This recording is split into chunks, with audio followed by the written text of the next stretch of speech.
Les dimanches ici, je serai à la pierre de fête. Comme j'ai prometté au pasteur de là que je devais y arriver pour un service qu'il m'avait demandé. Et puis le pasteur Kalonji Boudilelu, vous savez qu'il avait été tamponné et il avait amené d'urgence, il avait amené à Kinshasa. Alors quand j'étais à Kin, dernièrement, comme il s'est rétabli et revenu, et il a dit qu'il voulait venir présenter ses remerciements parce qu'il sait qu'il y a des frères qui ont prié pour lui pour ce cas.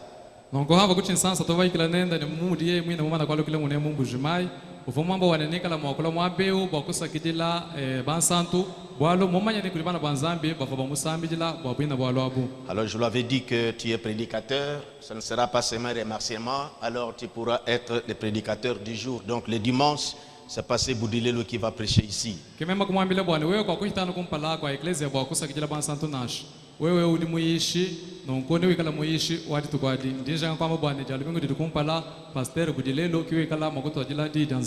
Pendant que moi je serai à la pierre de fête. Voilà, c'est ça les choses que je voulais rappeler avant que nous commençons notre réunion. Nous allons nous lever pour lire la parole de Dieu. C'est dans Nombre au chapitre 22. Nous lirons du verset 7 jusqu'au verset 12. Puis nous allons donner notre titre. Nombre chapitre 22, 7 à 12. Les anciens de Moab et les anciens de Madian partirent, ayant avec eux des présents pour les devins. Ils arrivèrent auprès de Balaam et lui rapportèrent les paroles de Balak.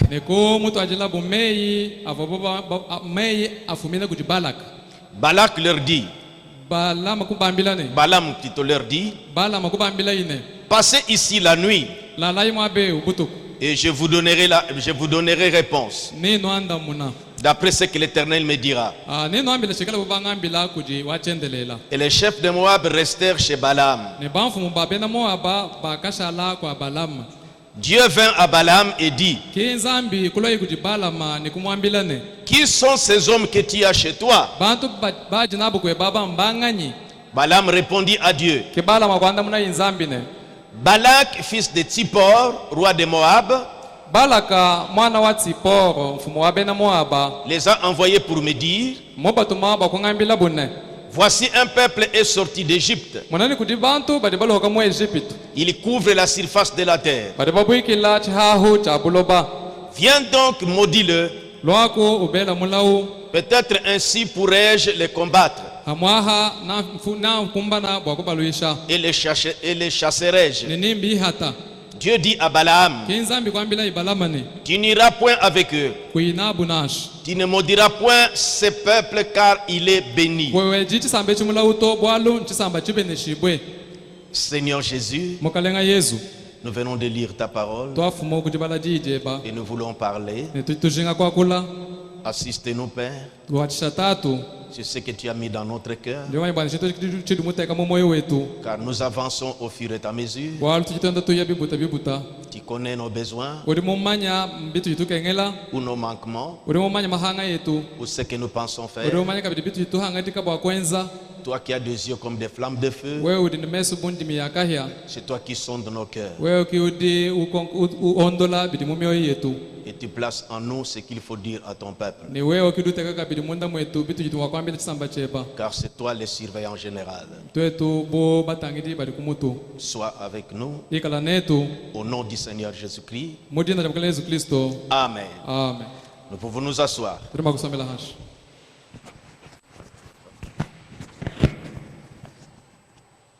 Merci. Ce soir,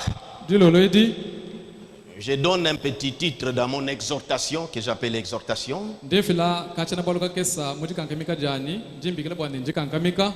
Dieu ne change pas sa pensée au sujet de sa parole. Inspiré à partir du message que frère m'a prêché, arrive-t-il à Dieu de changer d'avis quant à sa parole?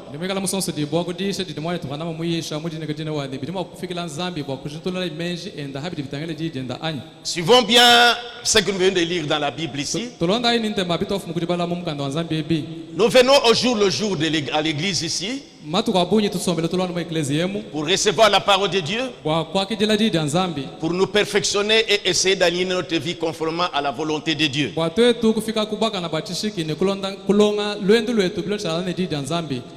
Il y a deux noms ici qui, si on ne précise pas bien, on risque de confondre cela.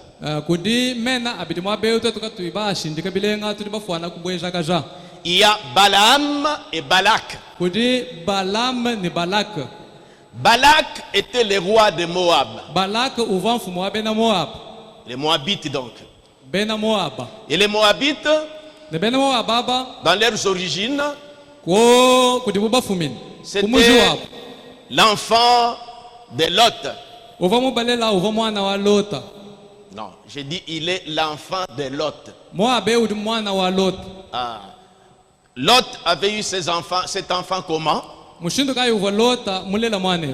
Lorsque le feu était descendu à Sodome et qu'il avait perdu sa femme parce qu'elle était devenue une statue,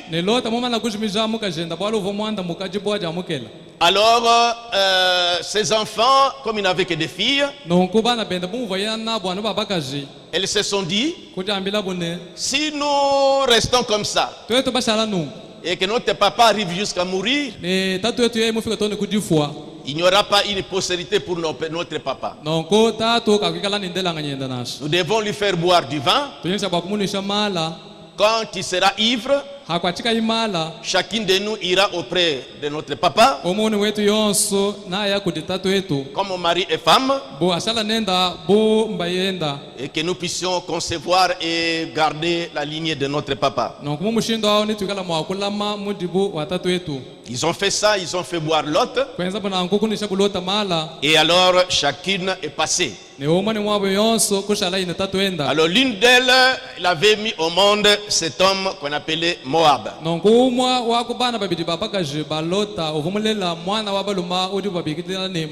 Et celui-là a engendré les Moabites. Vous voyez qu'ils étaient un peu proches avec les enfants d'Israël, presque des cousins.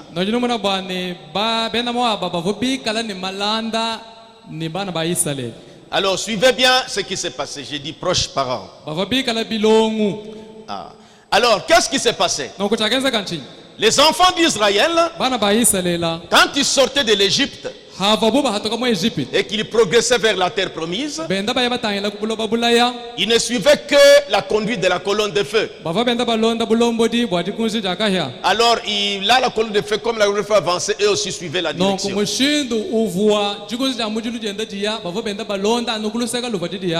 selon la conduite de Dieu, ils devaient traverser le pays de Moab.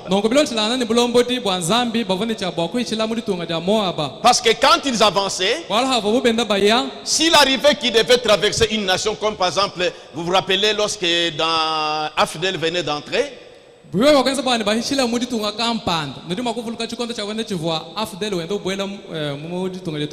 vous voyez quand les Hutus fuyaient, ils traversaient notre pays, les Hutus. Alors les enfants de Dieu devaient traverser Moab.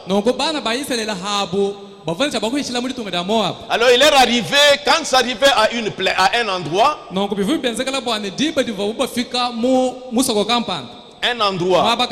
et qu'ils voyaient devant eux un pays,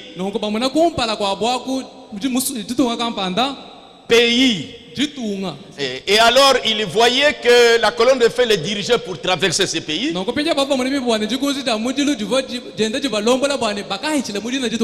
Alors, il envoyait des messagers pour demander au roi de ces pays-là s'il pouvait leur permettre de traverser seulement leur pays. Alors, les rois qui résistaient, Dieu disait alors attaquer. Alors, quand ils attaquaient, ils neutralisaient les pays et quelquefois ils emportaient même les biens et ils passaient.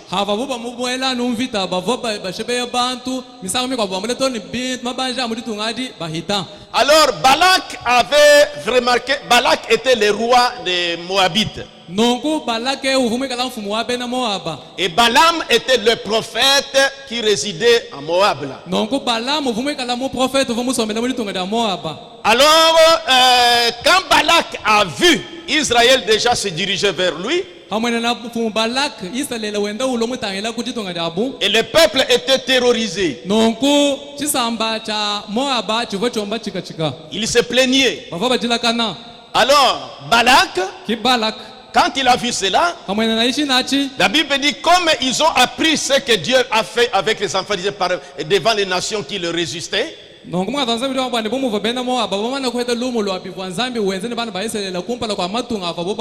alors Balak avait peur.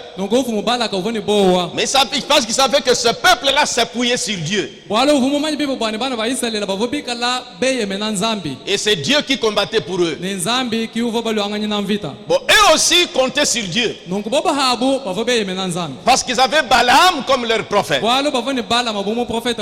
Et Balaam était un véritable prophète. Il leur apportait aussi la volonté de Dieu. Alors Balak a trouvé ceci, que si je partais attaquer ces gens, alors que Dieu est avec eux, en tout cas ils vont nous vaincre. La meilleure chose à faire, il faudra que je propose à Balaam, qui est prophète de Dieu,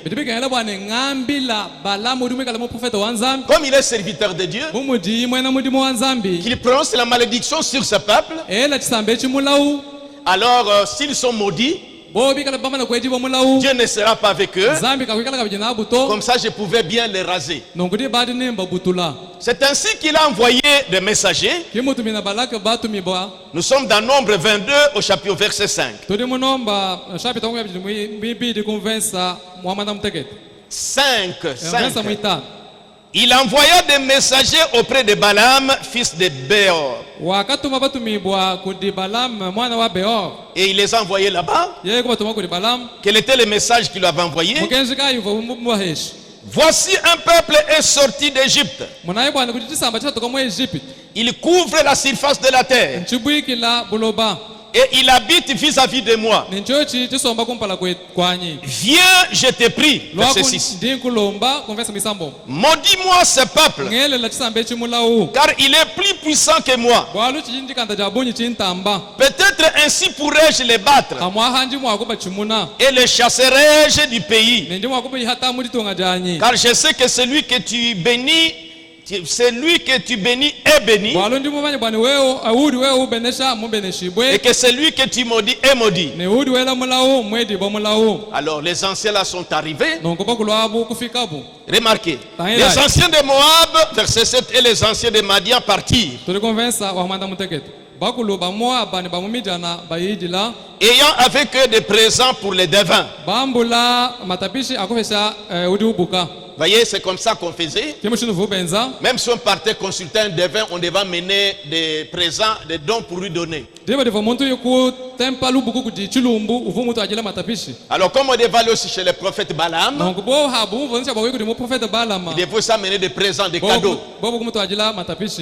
Ils lui rapportèrent la parole de Balak. Alors quand ils ont rapporté les paroles de Balak, Balak était le roi des Moabites, et Balaam lui était prophète. On lui a montré ce que le désir du roi. Alors il leur a dit, passez la nuit ici, je vais consulter Dieu. Remarquez bien qu'il a voulu consulter Dieu. Alors, qu'est-ce qui est arrivé? Au verset 9, Dieu vint à Balaam et dit, parce qu'il était prophète, Dieu est venu à lui. Il dit, qui sont ces hommes que tu as chez toi? Et Balaam lui a dit, et Balak, fils de Tsippor, roi de Moab, les a envoyés pour me dire, voici un peuple est sorti d'Égypte, et il couvre la surface de la terre. Viens donc, maudis-le. Peut-être ainsi pourrais-je les combattre et les chasserai. Dieu dit à Balaam, tu n'iras point avec eux. Tu ne maudiras point ce peuple car il est béni. Balaam se leva et dit au chef de Balak, allez dans votre pays, car l'Éternel refuse de me laisser aller avec vous. Maintenant suivez bien. Il a consulté Dieu et Dieu lui a répondu. Dieu lui a donné la réponse négative. Ne va pas avec eux. Il a bien entendu ça. Quand maintenant les messagers de Balak sont rentrés rapporter le message divin auprès de la part de Dieu au roi Balak,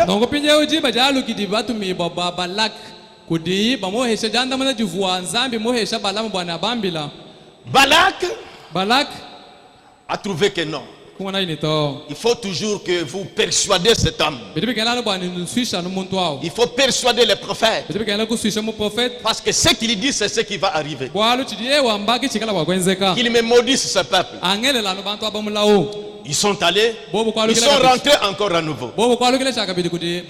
Verset 15. Balak envoya de nouveau des chefs en plus grand nombre et plus considérés que les précédents. Ils arrivèrent auprès de Balaam, suivez bien, et lui dit, ainsi parle Balak, fils de Tsippor, que l'on ne t'empêche donc pas de venir vers moi. Écoutez 17. Car je te rendrai beaucoup d'honneur et je ferai tout ce que tu me diras. Viens, je te prie, maudis-moi ce peuple.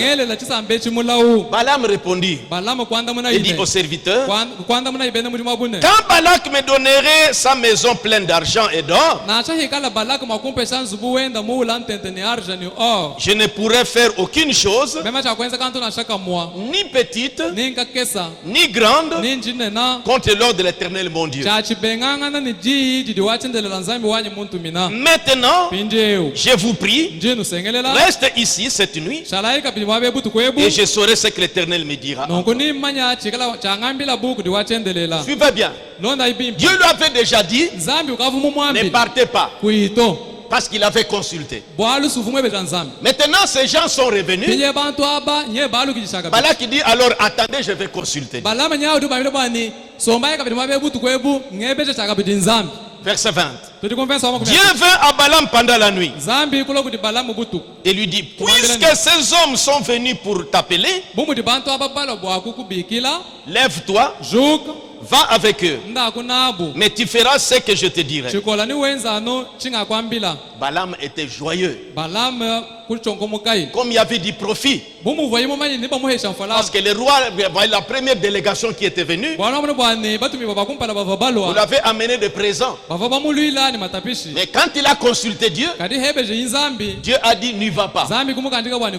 Il a répondu comme Dieu l'avait dit. Et quand ils sont revenus encore, maintenant Balaam, avide et assoiffé des dons là,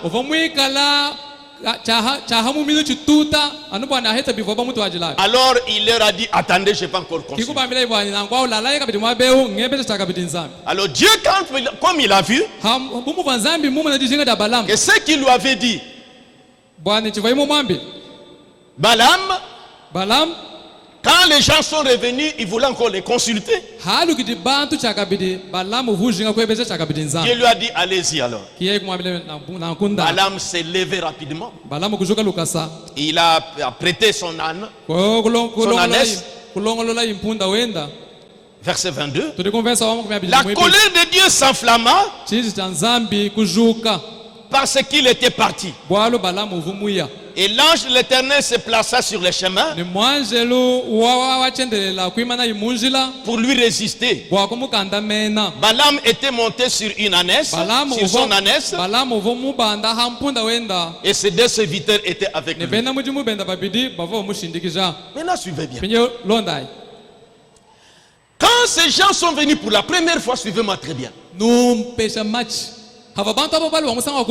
Ça nous servira de leçon. Le prophète a traité ce passage. Le prophète a traité ce passage. Alors suivez bien. Quand ces gens sont venus et qu'ils ont consulté Balaam, Balaam a consulté Dieu. Dieu lui a dit, ne partez pas avec eux.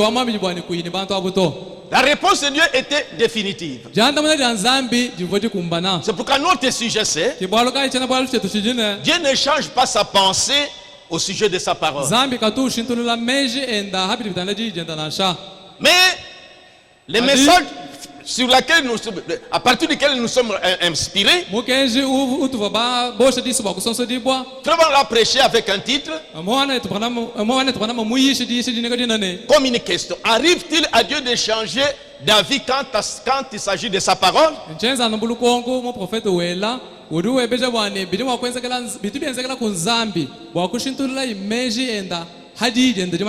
Maintenant remarquez, quand ces gens sont venus pour la seconde fois pour demander à Balaam de faire le même service là, Balaam a voulu encore consulter Dieu. Alors que Dieu avait déjà répondu. Et Dieu dit à Balaam, alors allez-y. Balaam s'est réjoui. C'est Dieu qui lui a dit allez-y. C'est lui qui lui avait dit n'allez pas avant. Quand Dieu lui demandait, il dit que maintenant alors allez-y. Mais remarquez, quand Balaam sort maintenant pour partir, on dit que la colère de Dieu s'est enflammée. Dieu s'est enflammé. Et l'ange de l'Éternel est allé barrer la route. Suivons un peu l'histoire d'abord. L'ange est allé se placer devant le chemin. Non, j'ai dit l'ange. Alors, Balaam en avançant, c'est son ânesse qui a vu l'ange. Balaam lui ne voyait pas. Ils avançaient. Je raconte déjà. L'ânesse a vu l'ange devant lui avec une épée dégainée. Alors l'ange fait il fait changer de direction. Comme Balaam ne voyait rien, il voit le cheval et l'ânesse fait changer de direction. Il les remet sur les voies, sur la voie. L'ânesse rentre de ce côté. Or que l'ânesse voyait. Quand on veut partir comme ça, l'ange vient devant là-bas. Quand tu veux partir comme ça, l'ange vient. Et l'ânesse cherchait toujours à éviter. Finalement, ils sont arrivés dans un sentier. La Bible dit, verset 23, l'ânesse vit l'ange de l'Éternel qui se tenait sur le chemin. Son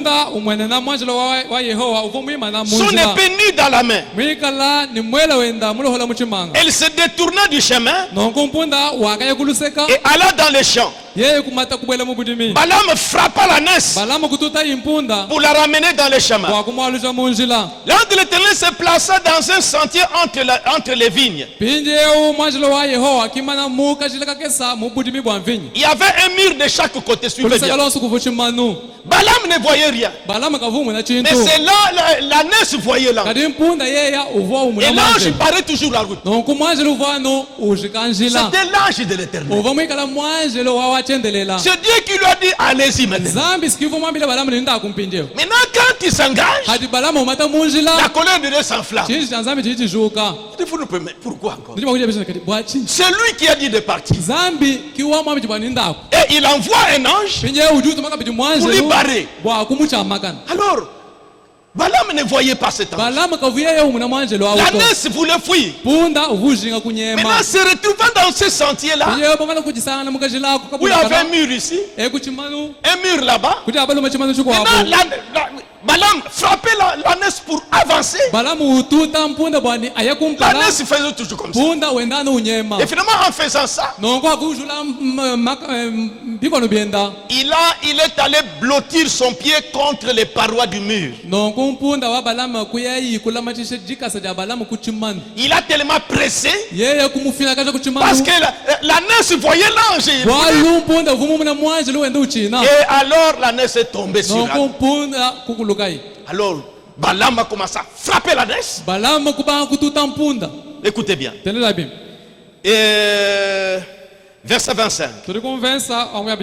Non, verset 24. L'ange de l'Éternel se plaint. Oui, nous avons lu ça. L'ânesse vit l'ange de l'Éternel. 25. Elle se serra contre les murs et pressa les pieds de Balaam contre les murs. Balaam les frappa de nouveau. L'ange de l'Éternel passa plus loin et se plaça dans un lieu où il n'y avait point d'espace pour se détourner du côté à droite ou à gauche. L'ânesse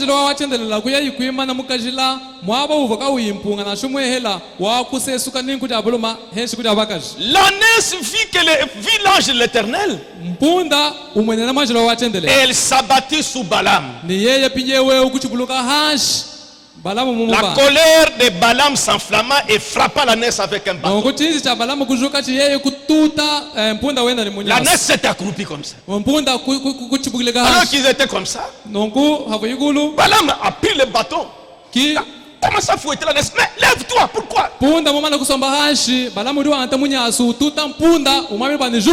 Remarquez ce qui va se passer.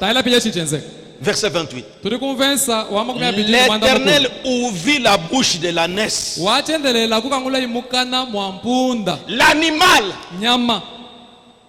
parle maintenant. Dieu ouvre la bouche de l'animal. Remarquez bien que, au lieu que Balaam, remarquez, l'animal parle.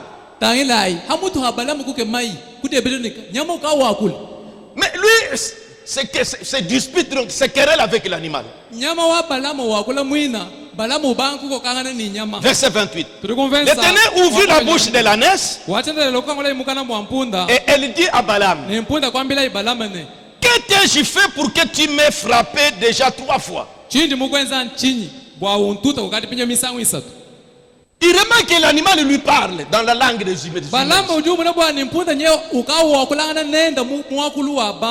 29. Balaam répondit à l'ânesse: c'est parce que tu t'es moqué de moi. Si j'avais une épée dans la main, je te tuerais à l'instant. L'ânesse dit à Balaam une conversation. Il ne se réveille pas. Mais ça, c'est l'animal qui parle. Mais aveuglé, l'ânesse dit à Balaam: ne juge pas ton ânesse, que tu as de tout temps monté jusqu'à ce jour. Et j'ai l'habitude de faire ainsi. Il répondit: non. Alors l'Éternel ouvrit les yeux de Balaam. Et Balaam vit l'ange de l'Éternel qui se tenait sur le chemin, son épée nue dans la main. Et il s'inclina et se prosterna son visage. L'Éternel lui dit: pourquoi as-tu frappé ton ânesse déjà 3 fois? Voici, je suis sorti pour te résister. Car je te vois suivre un chemin qui mène à la perdition.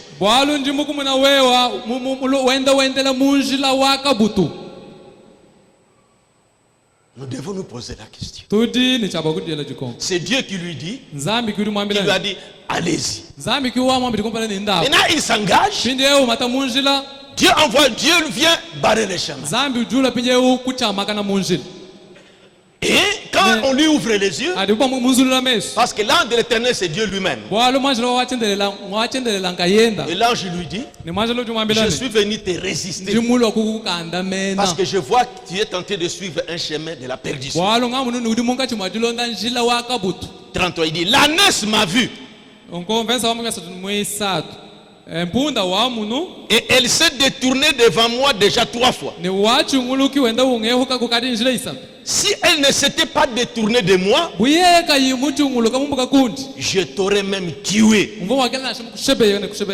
Je lui aurais laissé la vie. Maintenant, la question doit revenir. Ces gens, quand ils sont venus pour la première fois, suivez-moi très bien. Dieu a dit: n'allez pas. Balaam a obéi. On est venu lui proposer beaucoup de biens. Il dit: je suivrai seulement ce que Dieu me dit. Quand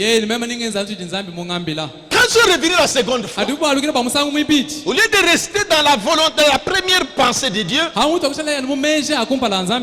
mais lui va encore demander Dieu. Dieu lui dit: ça va, allez. Balaam en chemin, la colère de Dieu s'enflamme. La colère de Dieu s'enflamme. Il vient barrer la route. Il dit que j'allais même te tuer. Frère Branham dit dans ce message-là, au paragraphe devant Dieu, le paragraphe 92,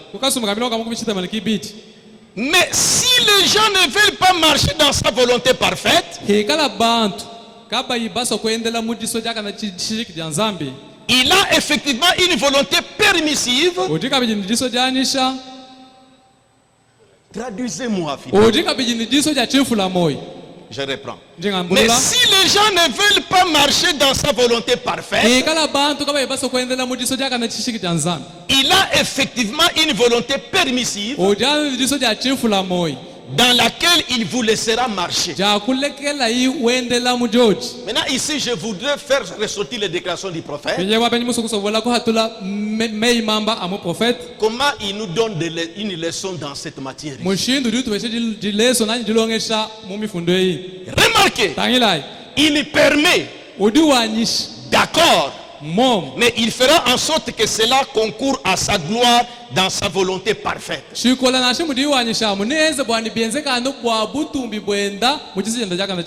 frère m'a donné dans cette prédication le titre: Dieu change-t-il d'avis quant à sa parole?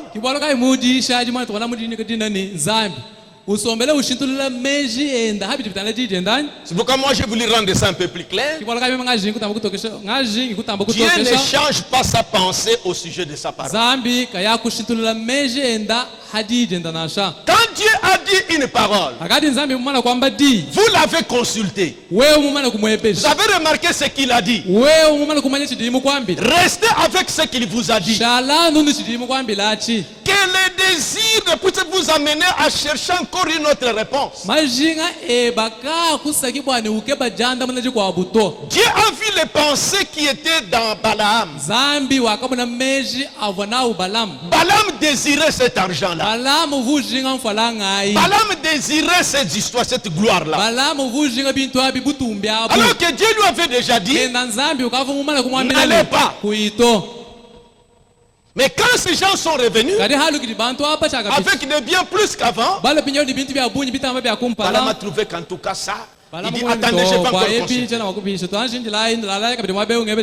Frère Branham dit, paragraphe 95. Prenons d'abord 93. Il dit, remarquez, Dieu au commencement, quand il a créé les êtres humains, il n'avait pas prévu que nous puissions nous multiplier par le sexe. Il dit tout comme au commencement. Ce n'était pas la volonté parfaite de Dieu que les enfants naissent sur la terre par le sexe. Il y a deux choses. La volonté parfaite et la volonté permissive. Donc c'est une leçon, si ceci est inclus dans les messages, c'est que c'est quelque chose que Dieu a bien voulu que nous connaissions.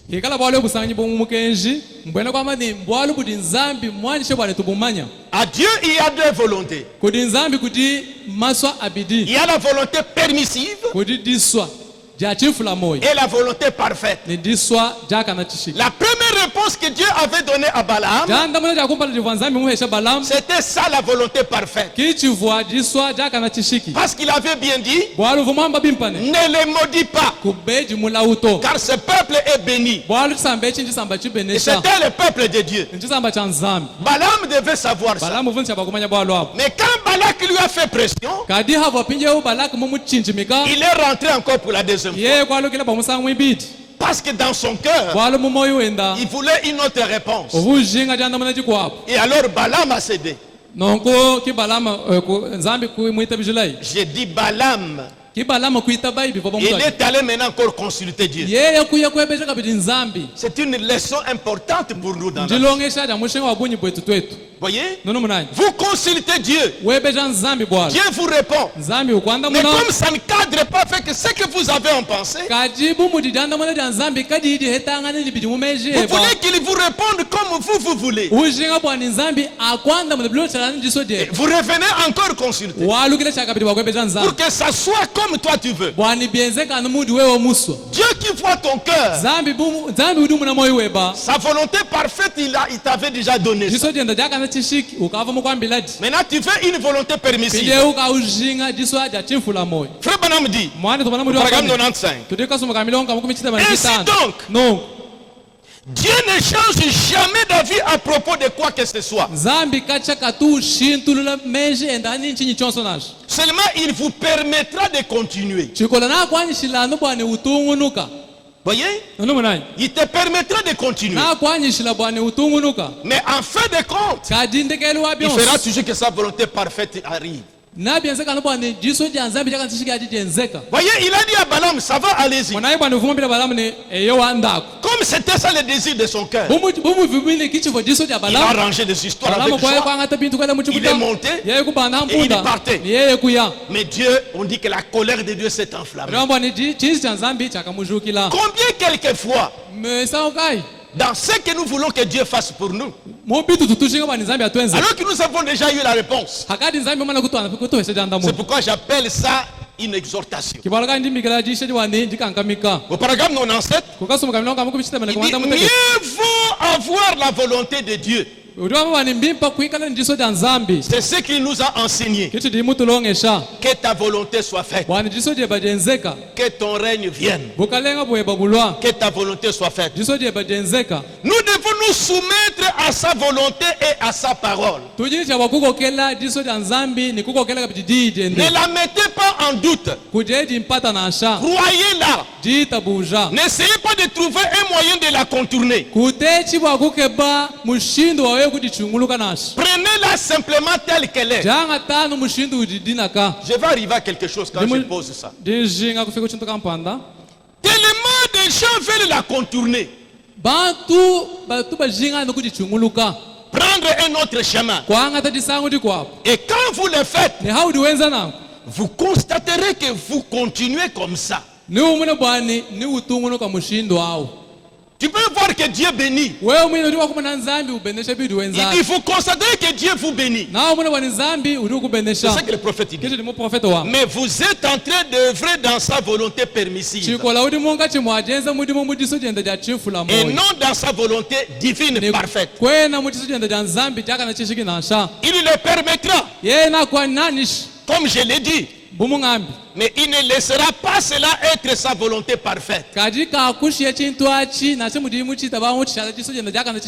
Par contre, en sorte que cela concourt à honorer à sa volonté parfaite.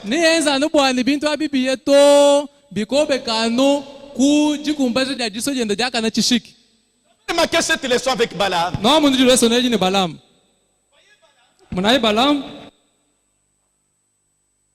Là, vous touchez encore là-bas, qu'est-ce qu'il y a? Vous voyez Balaam? Je ne sais pas si c'est la pile qui est terminée. Je prends ça. Vous voyez Balaam? Il lui est arrivé.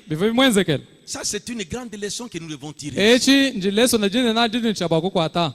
Quand Dieu, vous consultez Dieu pour un problème, pour une situation, pour un voyage, ou pour quoi que ce soit, Dieu répond de plusieurs manières. Peut-être par la prédication, l'esprit viendra, le prédicateur dit quelque chose, où il est en train de parler, et l'esprit t'ouvre l'intelligence. Voilà la réponse à ta demande. Tu sens que c'est ça la réponse. Et tu comprends d'une certaine manière qu'il ne faut pas partir. Mais en rentrant, peut-être l'ami avec qui vous devez voyager, ou l'homme avec qui vous devez faire les affaires, ou la famille vient te dire, non, laissez cette histoire continuer. Non, alors que Dieu t'a parlé, tu as senti que Dieu t'a parlé que non. Mais par cette pression-là, tu cèdes.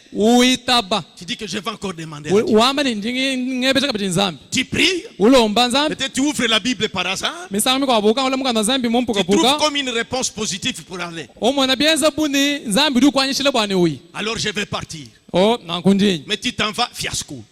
Ou tu vas là-bas, un problème s'élève. Mais comment c'est arrivé comme ça?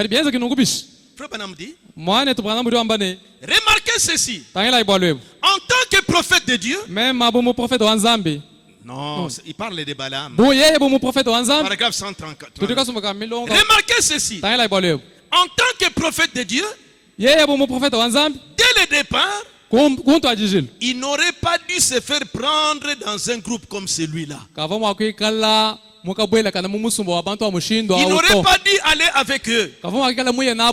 Mais observez. Pour la popularité, pour apaiser sa conscience. Parce que c'est ce qu'il voulait. Son cœur avait penchant pour ça. La réponse qu'il a reçue de Dieu ne concordait pas avec sa volonté. C'est pourquoi il voulait encore consulter. Il voulait encore une autre réponse. Alors remarquez, il n'aurait pas dû aller avec eux. Il n'aurait pas dû aller avec eux. C'est ce que je suis. Mais observez.